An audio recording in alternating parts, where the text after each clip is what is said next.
Welcome to Magic.ai, the operating system for hospitality. At Magic, we know an operating system is more than just software and systems. It's about people, because hospitality is nothing without them. So supporting the hospitality community is our number one goal. I think there needs to be more of a support system. Like, you have to love this business and you have to love every aspect of it, including sharing tribal knowledge on what is successful and also tribal knowledge of what is a failure. Founded by lifelong experts, we're building the place where everyone in hospitality, from seasoned pros to first-timers, can gather, share, and grow together. Plus, we're crafting scalable tools and AI-supported software to boost your business. Dive into our vibrant community platform packed with meaningful conversations and robust tools and templates designed just for you. Need more? Our custom software solutions have got you covered. From recruiting and staffing to digital playbooks and dashboards, we're working on building a unique hub of resources unlike any other. Magic is your single point of origin for important conversations, accessible tools, valuable insights, and more. Join us at Magic.ai. The evolution of hospitality is here. I think the only way to keep really good people is to have really strong accountability. When you have great people, they're holding themselves to a standard, right? Or they're at least buying into your standard. And they're saying, yeah, I'm going to work up to the standard every day. But if you don't hold everybody else accountable to that standard, those people are going to get frustrated. Those people are going to be like, what am I doing this for? Why am I the only one doing this? And they're not going to stay. They're going to go. Joe Flamm is the chef and owner of Day Off Group, overseeing Chicago restaurant stalwarts Rosemary and Boulevard Steakhouse. Flamm grew up on Chicago's South Side and learned to cook from his Italian grandmother, Mary, who taught him to make homemade pasta, ravioli, and pizza. He attended Le Cordon Bleu College of Culinary Arts in Chicago and is a veteran of some of the city's most prominent and Michelin-starred kitchens, and, not to mention, winner of Bravo's Top Chef Season 15. Flamm worked with some of Chicago's most renowned chefs, including Stephanie Izard at Grill and the Goat, Art Smith at Table 52, and Bill Kim at Belly Q. Flamm joined James Beard Award-winning chef Tony Mantuano at Spiaggia and Cafe Spiaggia in 2014, becoming chef de cuisine and then executive chef in 2015. In April 2021, he opened his first restaurant, Rosemary, in Chicago's Fulton Market District. Balkan and Italian hospitality are not the same. Italian hospitality, it's very warm. It's very like, oh yeah, come in here, blah, like, hey, how are you? You know, kissing you on the face. The Balkans are very much like, did you want something? And you're like, oh yeah, we're in a restaurant. I'm here to eat food. They're like, okay, we can do that. I think the craziest aspect of it is the whole social media, because like that just goes wild, right? When I kind of tell my chefs now, it's like social media, it's super annoying. It can be super tedious. It can be a million different things, but it's the freest marketing in the world. It gave me a bigger platform to kind of get the word out there, and then it was kind of on us to deliver at that point.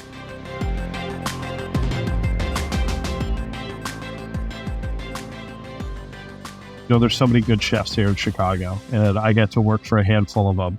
And I was at Rosemary, I was kind of getting there, I was at Spiaggia, I was kind of getting to the point there where I was like, all right, I think I'm ready to do my thing. And this was before I went on Top Chef. So I started talking to different restaurant groups about different things. I didn't know what I quite wanted to do, and I was kicking around a couple, ideas in my head. And a big part of it was like, I didn't want to leave Spiaggia to open Spiaggia. You know what I mean? I wanted to do something, I think the great restaurants I've worked at, and the restaurants I love when I go to, I think are such a great extension of who the chefs, who the owners are. You know what I mean? You go to Girl to Goat, and you're like, this is Stephanie. This is Stephanie's personality. You know what I mean? It's loud. It's, it's fun. The flavors are big and bold. Like, it's everything.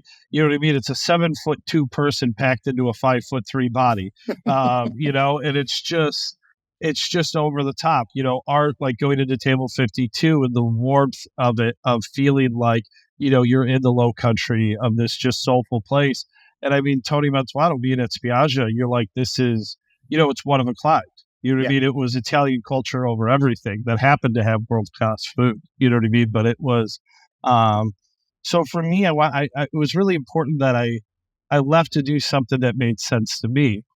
And when I met my wife like 15 years ago. We met at a party on the South Side. You know what I mean? In my buddy's backyard, drinking beers. It was one of those things. There was That's the best place to meet your spouse. Right. I mean, there's 100 people there, and I knew 99 of them, and I didn't know her, and she knew 99 of them and didn't know me. And so like that's where we met. And her dad's Croatian. His family's from Herzegovina. But he was born in Austria at a refugee camp and then came here when he was like 2 or 3, and was raised in Chicago's South Side in one of like the Croatian neighborhoods. So when I met her, you know what I mean? I didn't know anything about Croatia. I didn't really know where it was. I didn't know, you know what I mean? I kind of heard it was a country. I was like, oh yeah, it's like one of those Eastern countries. That's a and place then somewhere. Yeah, I met her. I was like, okay, tall, beautiful women come from there. That sounds cool. I'm into that. But the more we were kind of together, the more I learned about, the culture and the food and all these things, and, the huge Balkan community in Chicago. And I thought it was really interesting. But there just weren't, for how many people there were here and how popular of a place that it became over the years, with Game of Thrones, and it became such a hot tourist destination in the, 2010s and all these things. There wasn't, like, even when you went to the Croatian neighborhoods, like if you wanted to eat Croatian food, you either went to like parties at the church or somebody's house, or there was like a couple, and I mean like a couple, like cafes in the whole city. It was like it was underground. It was there, but it was underground. Yeah, it was just like wild to me, because especially in a city like Chicago, where it's like, you know what I mean, we have every kind of restaurant from fast casual to 3 Michelin star, that like nobody was really doing this food. And so when we went there, we traveled there for the first time, and I was eating the food, I was like, it was foreign to me, but there's so much like, tie into Italian food over there. But like, the other side of it is there's all that, Eastern European, Austro-Hungarian influence as far as like spices and ingredients and all these things, where I was like, even the stuff I don't know, it makes sense to me. Yeah. And like, I could figure out how to cook it because like with the Italian technique I know. So I kind of got this idea of like, what if I use, I don't what I know. I don't want to say the word fusion, but in a way, there's a little bit of a fusion of kind of approach, right? Right. Well, I think like Croatian food is almost fusion. You know what I mean? It's Italian food mixed with Austro-Hungarian food mixed with Czechoslovakian mixed with all these things. You know what I mean? Because it's a place that's been so many places over the years, So I think that exists kind of as that. But the idea was just like, when I cooked at Spiaggia, we used to write tasting menus. And we used to write up when I was there, I'd do them regionally, seasonally by region. So like, whatever, if it was winter, we do a northern region, we do Alto Adige or something. So it like kind of made sense, right? Because I was like, we can't cook like Sicilian food in January in Chicago because like we don't have any of that shit. You know what I mean? We have none of that. You know what I mean? They're not shoveling snow over there. So it was just kind of one of those things where that's kind of how we wrote it. So the idea of just kind of like, well, what if I just treated this like another region? What if we just kept going around the Adriatic and just treated this like, it's Venice in, the 1800s where, half the Dalmatian coast was Venice. And so the more I got into it, the more I liked the idea. And, the funny thing is the first person I ever pitched this restaurant to is a guy who I know is a friend of yours, and one of our many mutual friends, just, married out how weird it is that you and I have never met in real life, was Tyler Anderson. Yeah. When we were on Top Chef together, we were sitting in the backyard one night. Like, we had pretended to go to bed so the cameras would leave. And then so we went in the backyard and, we're having a couple, 2-3 rosés on the patio, like a couple of 2-3 rosés, like a couple of gentlemen. And he was like, what are you going to do after this? And I said, and it was like, there's no mics, there's no cameras, there's nothing to write anything down. We don't have phones. So I was like, fuck it. I don't even really know this guy this well, but I like him and he seems really smart. So I'm going to pitch him this restaurant that I've never even pitched, my wife. And so I pitched him the idea of Rosemary, and he's like, you got to do that. He's like, it's such a good idea. He's like, you have to do that. He's like, that's the restaurant. Do that restaurant. Yeah. And so, when I got back, it's like, it just kind of, how it is where it's like, you just can't get it out of your head. 100%. And so, I kind of told my wife about it. She's like, I think it's a really good idea. And kind of when I went to even open it, I was like, I don't know that people are going to super get this. Everybody's going to expect me to leave Spiaggia and open just like a straight up Italian restaurant. Now I'm telling people I'm doing this Italian Croatian thing, and everybody's like, either it was a mix of, we don't know what that is, or, Balkan people being like, looking at me, taking one look at me and being like, why are you cooking this food? You're obviously not Balkan. Look at that big fucking Irish head, And so, I thought when we opened, I was like, oh, this is going to be like this weird niche thing. It's going to be like super chefy and like, I'm going to think it's cool. Like my chef friends will think it's cool. But like my parents won't understand it. But it got such a incredible response from the city, and, people were really pumped about it. And the name, we decided we were trying to figure out a name for it forever, which is hard because like all the Croatian names for everything are impossible. Mm-hmm. Like you like 10 just consonants in a row. People are gonna be like, right, like 11 letters you don't pronounce, and then just like Gova, and you're like, you know what I mean? And so I'm going to all these things. I'm like reading shit about like Croatian mythology and stuff, and like and I'm pitching like my wife these names, and she's just like, nobody can say that. Nobody's gonna want that. That sounds weird, or it sounds gross. And so she came to me one day, and she's like, what about Rosemary? She's like, rosemary, it means dew of the sea. It grows all along the Adriatic coast. And in like both in Italian and Croatian cultures, it's like, it's a sign of like good luck and good fortune. Like when we got married, there was like rosemary at all the bases at the wedding because it's like a traditional kind of Croatian Italian thing to do. Well, and not to mention, it's also something that probably is so familiar for people in their lexicon that they're like, you feel an immediate kind of attachment, I think, to stuff like that, Right. You know what I mean? It sounds familiar. Even if like this idea of the food, because I knew like half of the shit we were doing was not going to be familiar to 98% of the people who come through that door. So I was like, I love that idea. I'm like, what if, we split it into two words. I was my Irish grandma, who my wife never met. She died, long before we were ever together, was my grandma Rose, and my Italian grandma, who's 95 now, is my grandma Mary. So I was like, what if it's like Rose and Mary is kind of an homage to them? And she was like, I love it. So I pitched the name to my partners. It's the only name we ever pitched. And, their only response was, what about the Rosemary? And I said, nope, Rosemary. And they said, okay, Rosemary. And that's kind of how it came to be. I love it. Did you have to do any sort of education of your guests to help them sort of understand what they were eating or to better understand Croatian cuisine? I know you said there was a wonderful reception of the restaurant, but did you find that some people but appreciated a little extra education? Yeah, and it was fun. And I mean, Croatia became such a hot spot. There were so many people who came in who had traveled there, but then there's a lot of people coming in and they're like, what's a civapi? And I'm like, it's a civapi. It's like a sausage that comes with bread and stuff. Like, you'll like it. Put some sauce on it. It's good. You're in Chicago, have the sausage.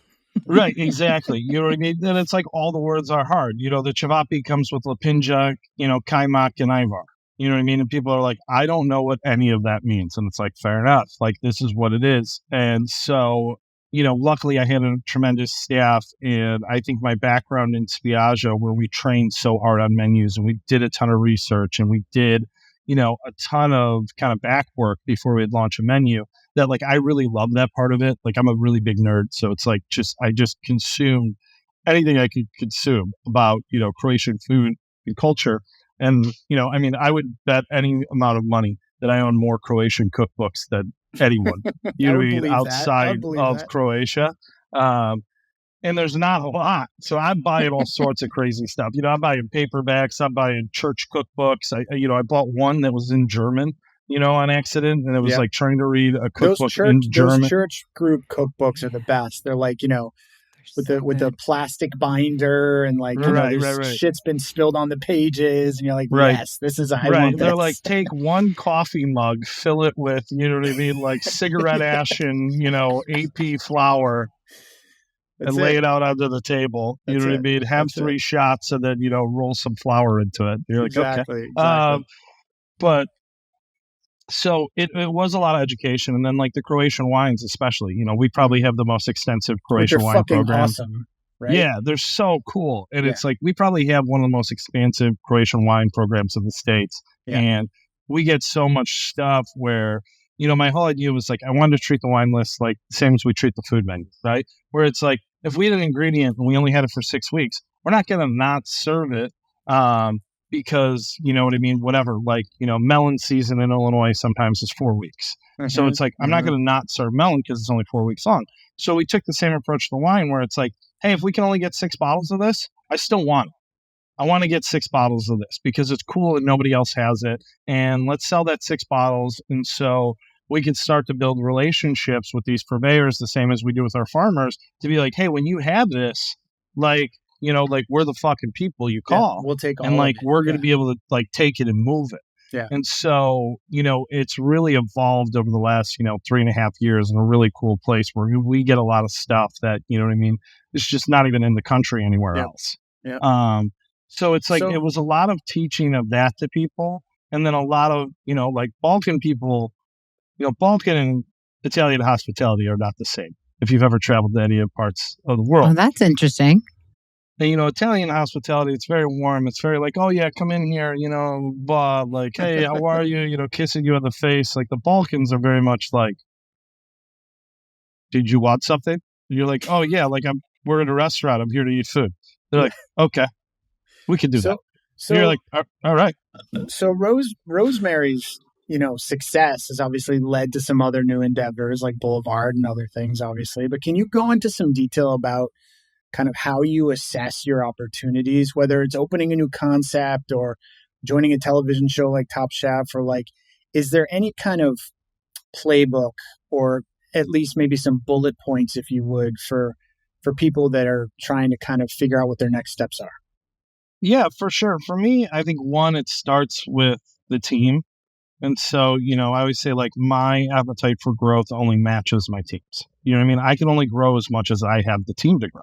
You know what I mean? It's like the same as like, we could only serve as many steaks as we have. We can only serve as many burgers as we patty. Like, and that's kind of the same way I look at it, where it's like, I can grow and will have opportunities if I have the people to support that. So that's kind of been my basis for decisions. It's like when I get, and I kind of have gotten to a point where it's like, I have so many great people working for me that it's like, I either need to, and there's obviously like, I think as chefs, as restaurant people, there's always other things we want to do, right? There's always other ideas in the head, or you see a space and you're like, oh my God, we should do this. So there's always that itch, you know what I mean? Opening a restaurant, it's like, like it's like chasing the high of having a baby. It's like where it's like, I have 2 kids and it's like, I see people with like 5 and 6 and like, I'm like, you're insane. But it's like, you also kind of get it. You're like, dude, you rode the lightning once and like couldn't get enough of it.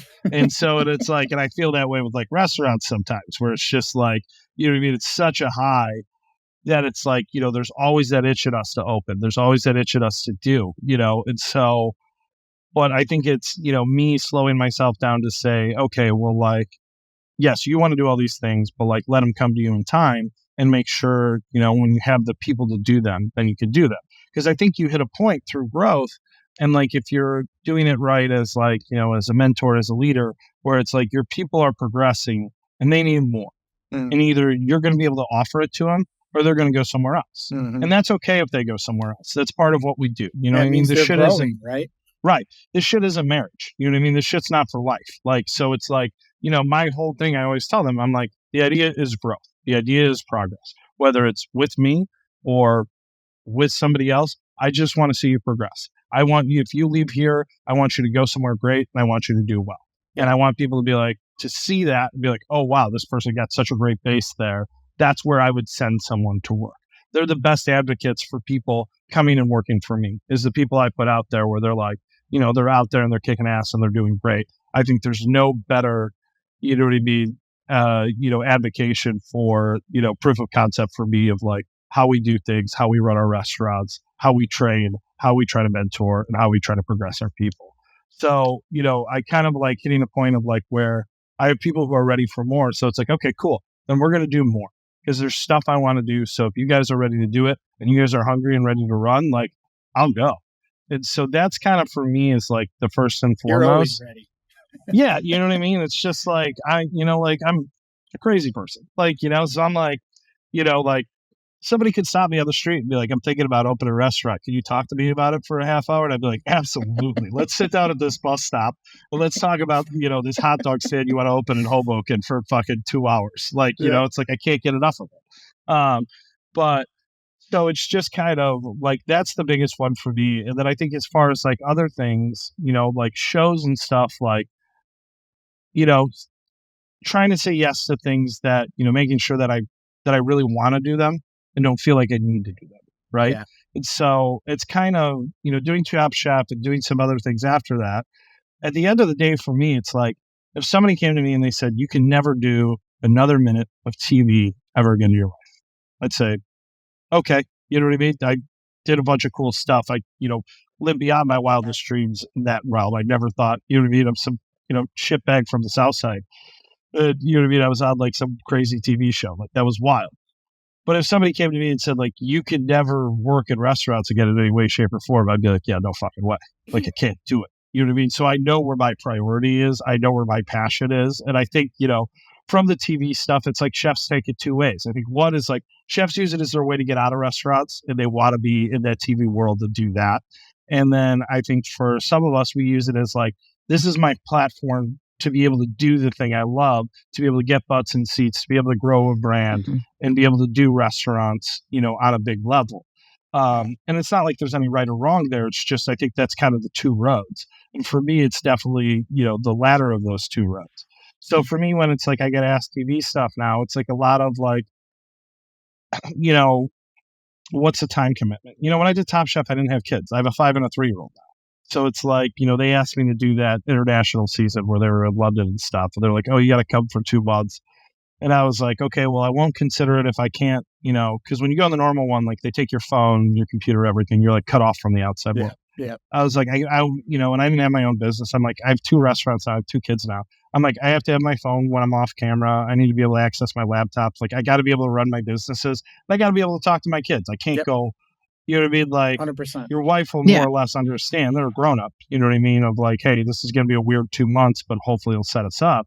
But it's like a 5 and a 3-year-old don't give a shit.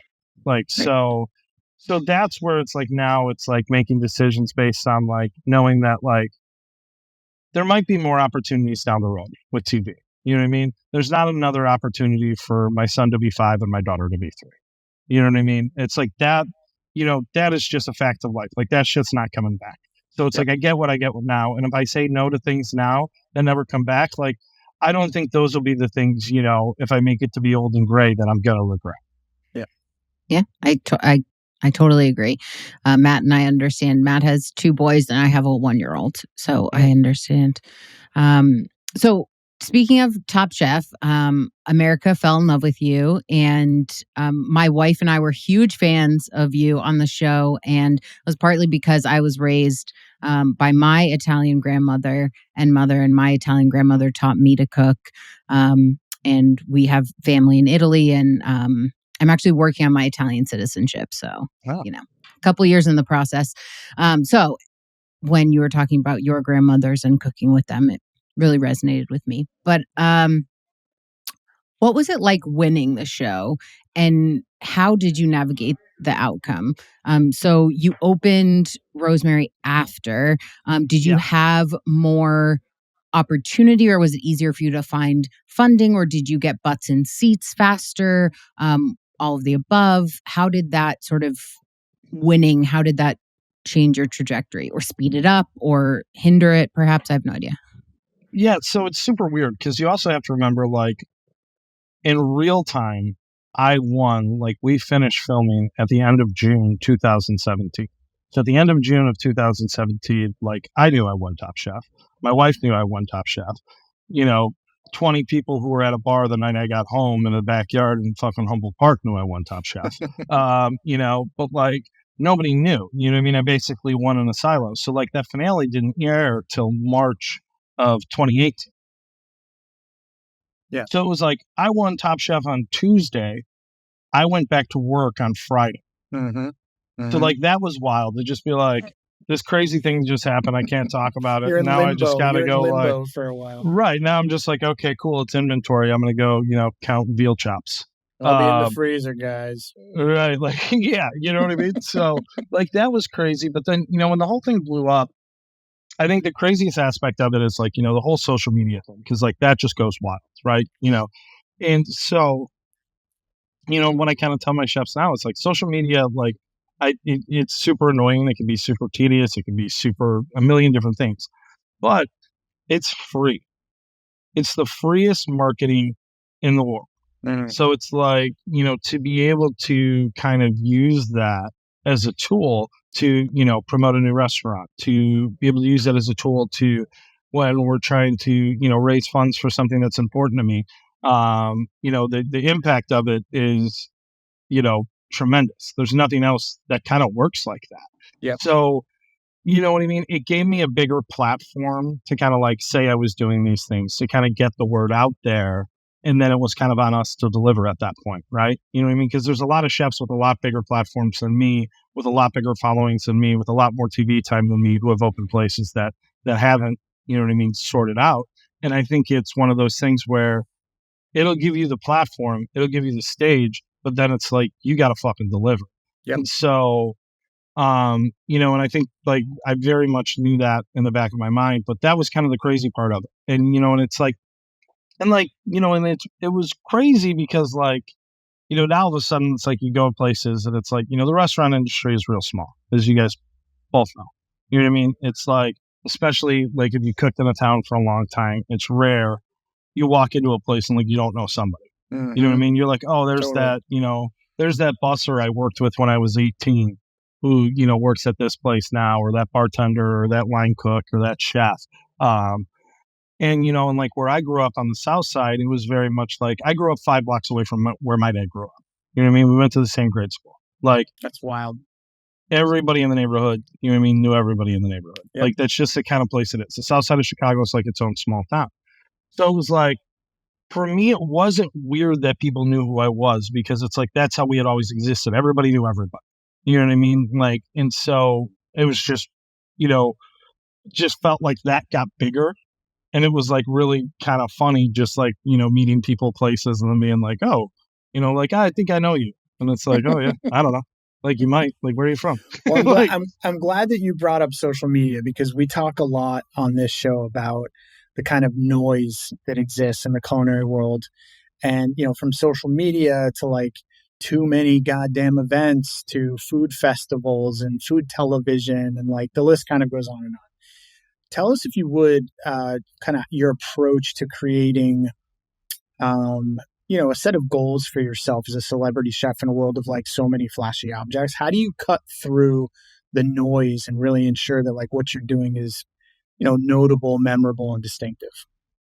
yeah, I mean, it's kind of tough, right? Because there's so much stuff out there and there's so many people who just create content, right? And they're really good at it. I think you look at, like a Christian Petroni, right? Like that guy's content is beautiful. It's well thought out. It's always on brand. It's great. He's got like the cool New York voice, like that, sounds all like sexy in all the videos. Like, but I'm like a nasally ass Southsider. Like, I'm not going to do that. Like, that's not going to work. You know what I mean? Like, and so for me, it's just like, it's just trying to like, tell the story of who I am. Like, I can't, I don't have the time, energy, or, anything else to like overproduce it. You know what I mean? And it's like, and some people do, and they make way more money on social media than I do. You know what I mean? They make a living on it. And that's not, how I make my living. But it's like, for me, it's like just trying to keep it as like an update of like what's going on. And, part of it is, the businesses and the food and events and like what I'm working on. And part of it is like, my mom's one of 9 kids. I get 24 first cousins on that side, and we're all over the world at this point. So, and part of it's just like, I want my cousins to be able to see what, like, my kids are up to. Yeah. You know what I mean? And so, for me, like, it's kind of a hodgepodge, and it's like not really well organized, and I don't think I'm very good at it.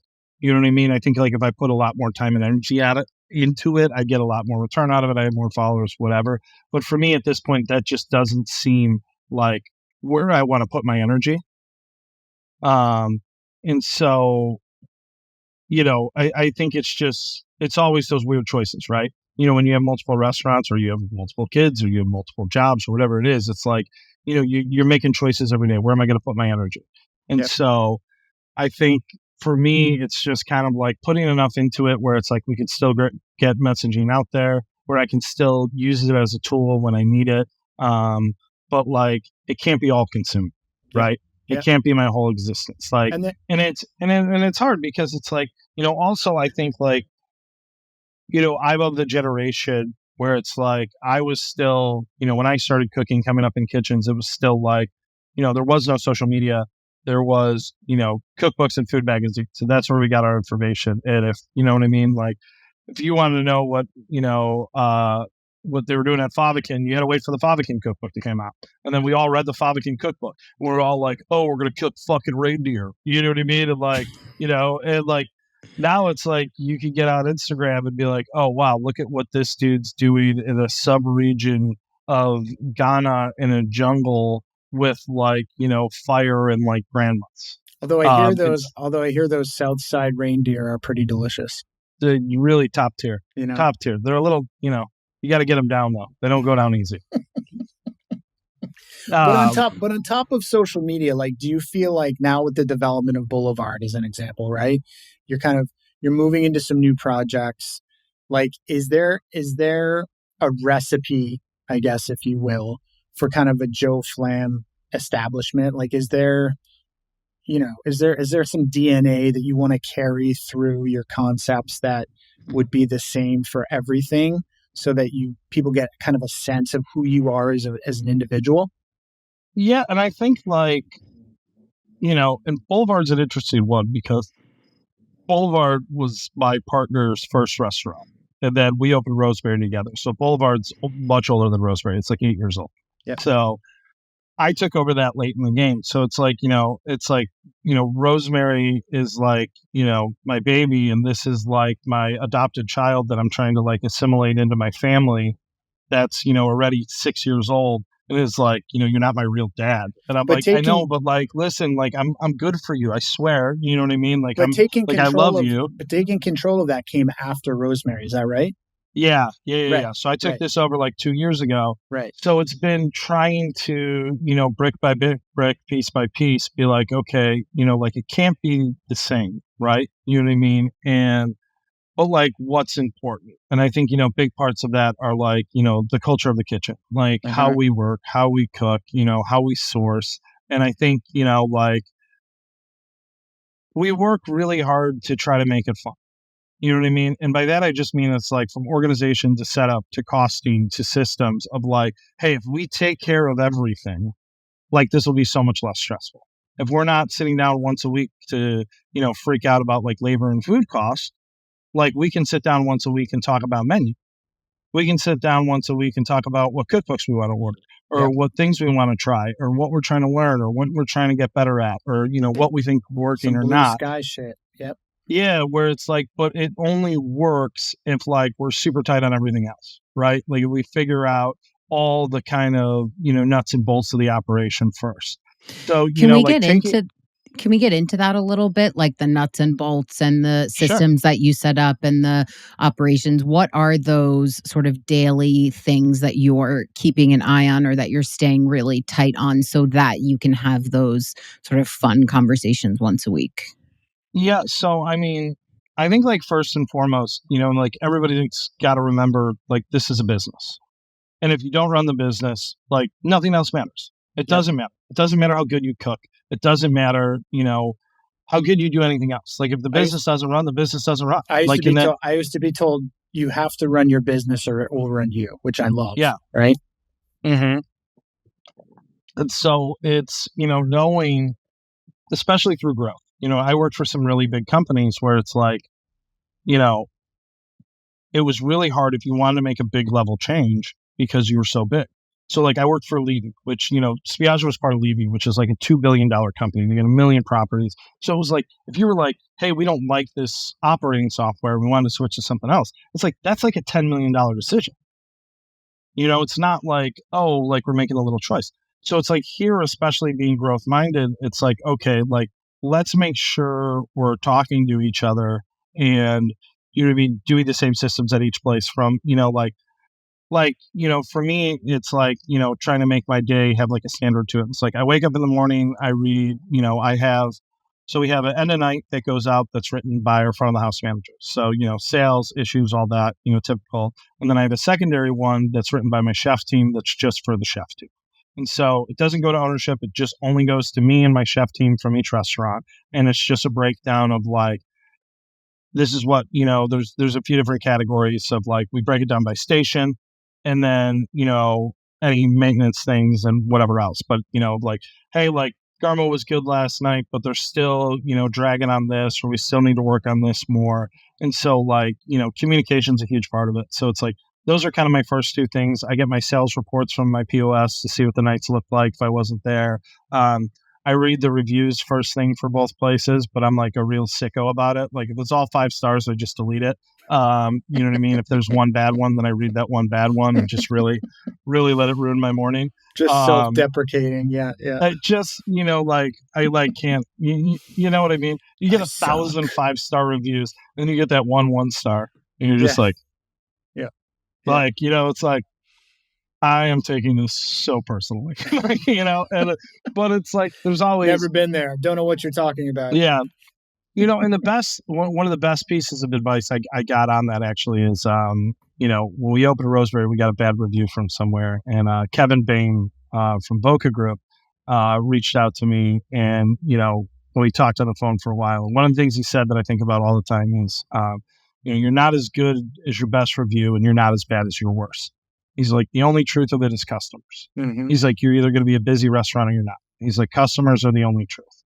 And, so that's the one that I think about. And I still, I read those reviews. I take stuff from them. If it's one where it's like, if we fucked up, I'll reach out. I'll personally reach out. I'll send somebody an email and be like, hey, sorry it wasn't, what it was. Like, obviously, you're trying to be 100% of the time, but it's like, it's people.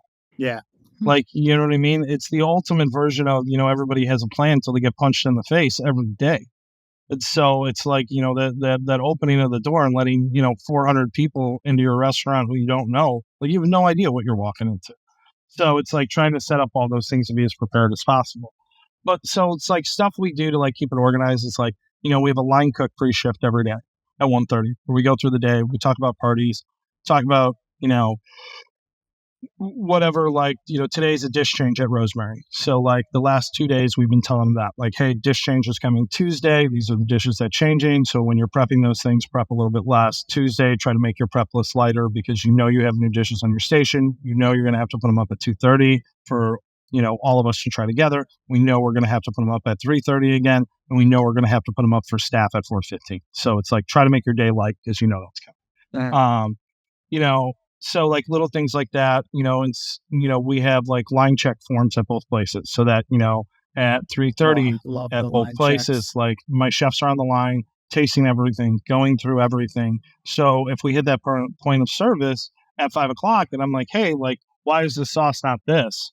Like, did someone do a line check today? So it's like, there's built-in accountability. And I think it's like,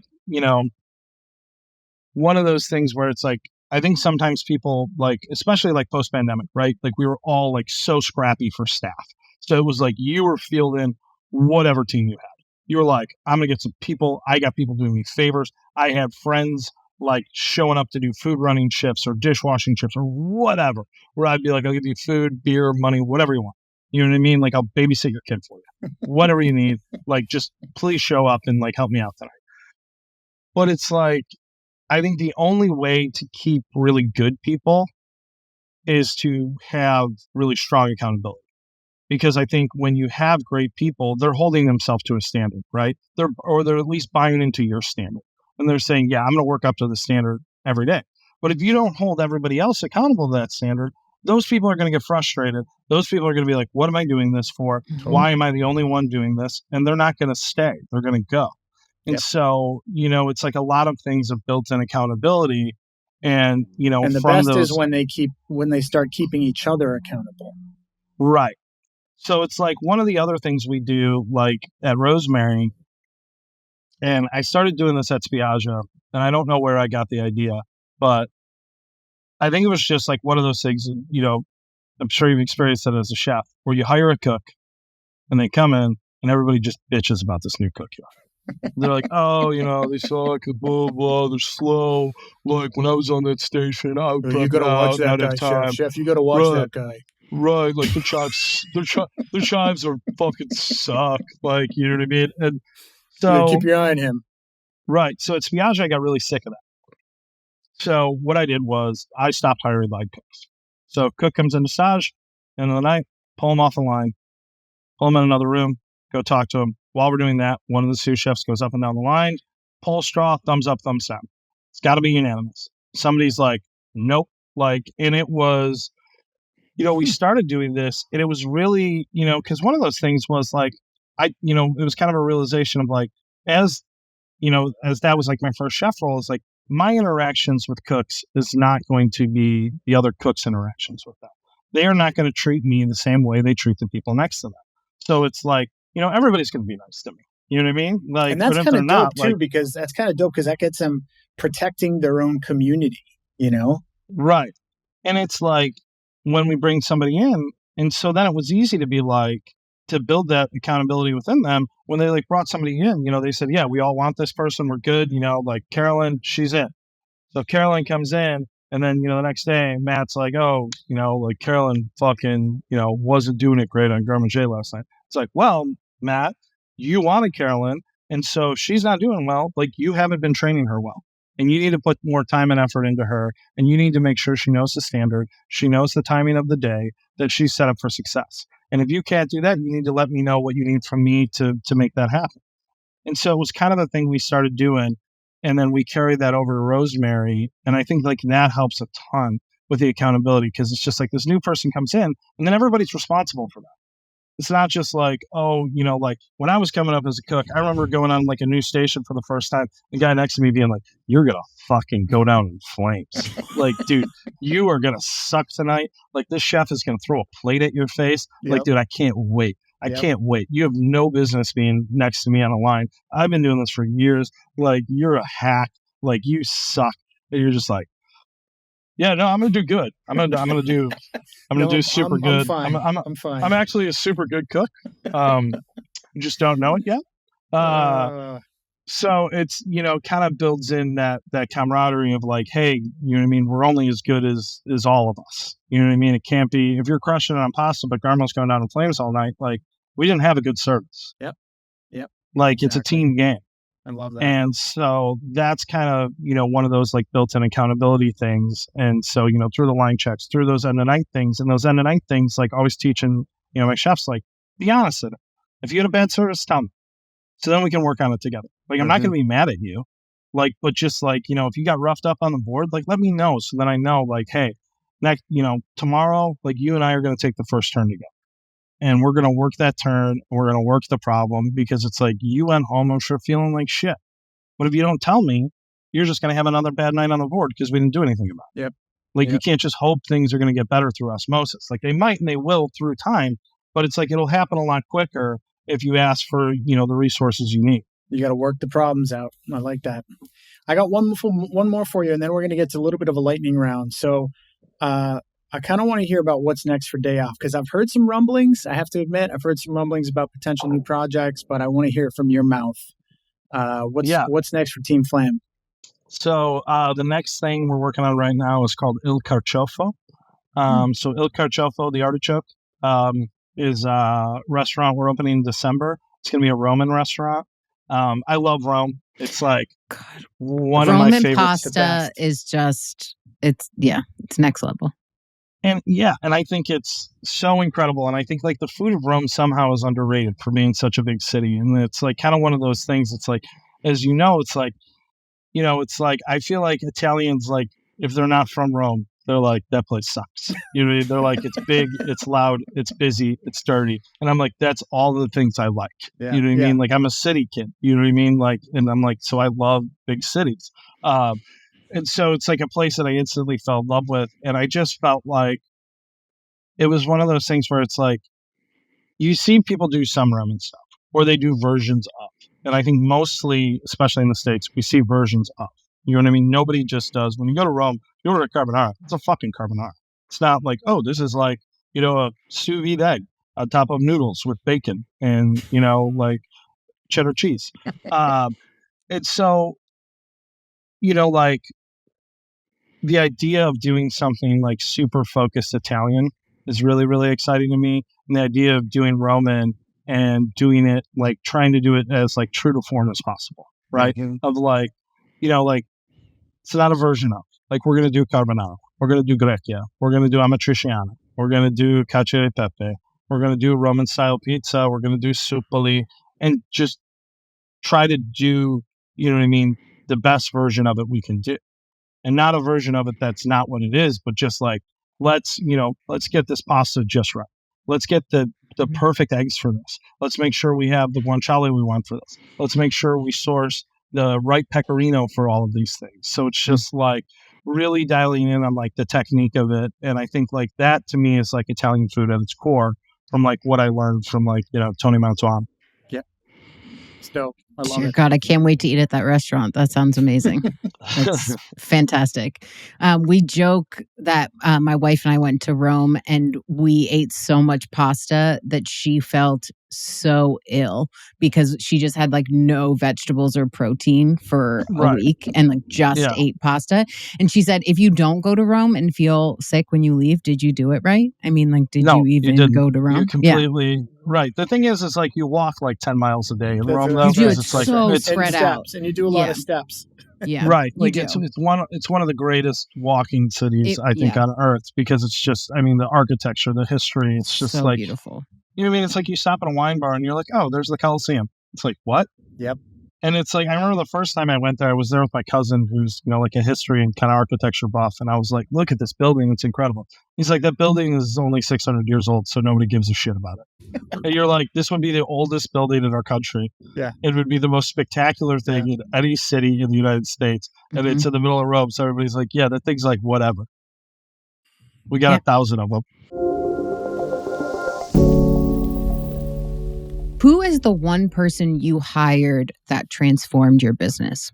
I would say there's two people who have really been instrumental. One is Trevor, I hired him as a line cook at Rosemary.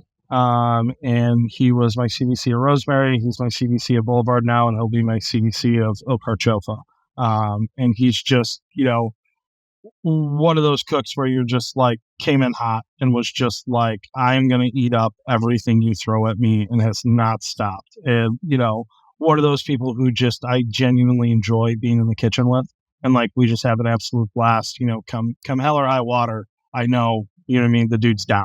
And I'd say the other person, I have a really great DO right now, and having a director of operations, this guy Petros, and, having him where, could kind of be my partner at the front of the house there, has been really, really important. To have the other side of that has taken a lot off my plate, and, been one of those things where it's like, just needing that other side of it, right? Mm-hmm. Of like, I think like letting go of a lot of my stuff, and then for my business partners as well, for them trying to take some stuff off their plate. But I mean, really, I think, the most important people is, my 3 business partners, and having a good partnership that, that's what really makes the world go round. All right, the second one I think I can answer, but I'm going to ask anyways. What's been the most successful marketing decision that you've made for your business? But you can answer this one. Well, I was going to say Top Chef, but maybe that's not true. Yeah, I mean, I guess that would be it. You know what I mean? The most successful marketing thing by far I've ever done is Top Chef. You know what I mean? Because that grew the brand tremendously. So it's kind of hard to compete with that. You know what I mean? So that's kind of been by far the biggest one. Yep. Cool. And what's the one tool you use every day? As far as... It can be anything, a kitchen tool, it can be software, it can be, yesterday our guest said AirPods, which that's a good one. I think honestly, one of the greatest tools I have right now is Google Calendar. Google Calendar and my notebook. Those are like my 2. You're speaking my language. Like, I have to have my notebook and I have to have a calendar. You know what I mean? Because it's like, it's, and I think it's just like a line cook mentality, right? If it's on the list, I do it. Yeah. Like, if it's on the list, I do it, because if I don't, like, somebody's going to light me the fuck up. So it's like, if I look at my calendar, if it's on there, I go. So it's like, for me, it's like same as like working out. It's like, and I got to schedule schedule it. If you want me there, if it's on my calendar, I'm going to go. And if you want me there, it's got to be in the calendar. 100%. It's like, I've got the family now using Google Cal. It's like my son has a game at like an unusual time. Oh, it's 3:30 today instead of 4. I said, put in the calendar, tag me, and I will be there. If I don't see it, forget it. Right. And so like my wife's in tech, so she's been on this forever. So she is like calendar invites since the jump of like everything for us. And she knows, like, she'll just put it on my calendar, everything from doctor's appointments to, you know what I mean, soccer games to birthday parties Kate to Jennings, vacations. are you listening? Like, it's just like, you know, like for like, you know, how busy we all are. It's like, I'm like, hey, just get it on my calendar.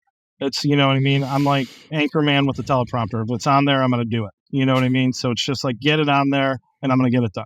Like, all right, whatever it may say. Last one, and I'm adding one, Carolyn, because I this is an We're important done, question okay, because yeah. I know that Chef is super active in like impact programs and some social responsibility causes. I know that because he does some work with No Kid Hungry, which I am a huge fan of. So I want to hear from you kind of what the most significant organization is that you work with. That's a good question. I mean, No Kid Hungry is an awesome one. I think one that I'm, you know, that I've done work with that I'm like really proud of and love a lot is one that was started by two of my friends in Chicago called Grocery Run Club. And just, you know what I mean? Two like industry kids from Chicago started this little thing during the pandemic where they were literally just buying, like going to those little like farmers markety neighborhoody things, you know, buying fresh produce and just delivering people free fresh produce. And that was like the whole thing. And they built this thing into something tremendous where now it actually, you know, it has a run club attached and they're partnered with Lululemon and they've done all these things and it's gotten, you know, so much response, but they've done an awesome job of like partnering with other, you know, little organizations in the city that have been really, really cool. And I think it just shows like, you know, what you could do. You put your bite to it. Like two people where it's like the money goes direct to it. You know what I mean? It's not like there's no red tape. There's no administration. It's, you know, two people who are like, we're going to work hard and fix this. And they were, you know, their own cars driving around stuff. You know what I mean? And just like they've done a bunch with that. And then I'd say, you know, the last one is a friend of mine I grew up with on the South Side. It's like he's like a lieutenant corporal in the Marine Corps now. But you know what I mean? And he started this charity for veterans called Patrol Base Abate. And they bought a piece of land in Montana that's like this old camp. And so they host veteran events out there for anybody who served. And it's like, you don't have to qualify for it. You don't have to do anything for it. If you served in any way, shape, or form, doesn't matter if you're in the National Guard and you carried mail. Doesn't matter if you did, you know, 10, you know, tours in special forces. But you go out there, they do, you know, things from, you know, they have literature clubs to fight clubs to fishing and, you know, hunting. And it's just, I got to go out there last year for the first time and like cook there as like a fundraiser with a buddy of mine and meet like some of these, you know, Marines that he had served with, you know, in like Fallujah and Sanjin and who, you know what I mean? Like I spent my early 20s like cooking cute food and like hanging out at 4 a.m. bars. And it's like these dudes were like jumping out of helicopters in a place they couldn't find on a map 3 weeks before. And so, wild, you know, going somewhere and seeing, you know, the level of kind of peace that it was bringing people and the level of impact that it had. And again, it was just, you know, this is my buddy Tom. This is like, you know, Tom's from Mount Greenwood. It's from like 109th and fucking Tallman or some shit. You know what I mean? It's not some dude who had some massive organization around it. It was just a guy who, you know what I mean? Like went, served, and was like, we got to do better. And it's all about, you know, kind of mental health and trying to prevent veteran suicide. And they've just done so much good that it's one of those things. I'm going back out there in a couple of weeks to cook again. And it's, you know, it's incredible. Like, awesome. That's awesome.